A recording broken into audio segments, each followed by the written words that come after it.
So, here, I'll show you what happens when abscesses lead to injuries. You see here that this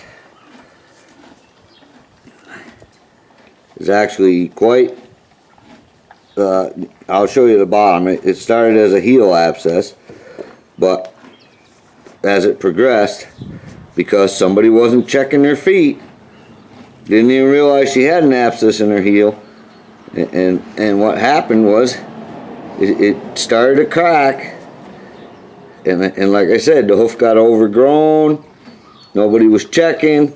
Well, now what you have here, you look at this coronary band, and you can actually see that that band has a slit.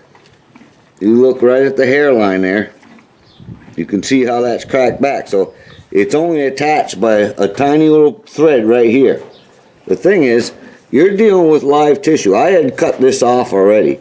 This heel was sticking down. It was a lot like a hangnail, so I made sure I got the pressure off it. But even where I cut there, I'm actually cutting into live tissue. It wasn't the easiest thing to cut off. Luckily, she behaved pretty well. But now what I got to do, because that coronary band is injured, if that's not fixed correctly, what she'll end up with is a permanent scar in her hoof wall. Well, that'll stay, it'll be there permanently, and you'll have to address it down here all the time. Now this horse is actually the same horse that I have in another one of my videos, but it's the offside hind foot that has the same thing as this, which happened previous to this owner owning this horse.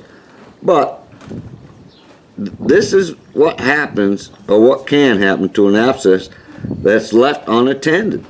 You people that don't handle and check your horse's feet, you got nobody to blame but yourself. So I'll show you the bottom of the hoof now.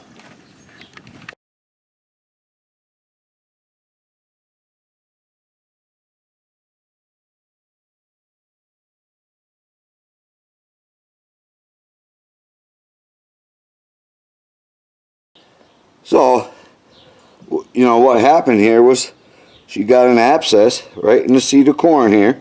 You could see it tracked down around there, came out here, but because this person wasn't maintaining this horse's feet, and I mean, she was having it trimmed on 6-week schedule, but this horse was growing too much hoof in 6 weeks.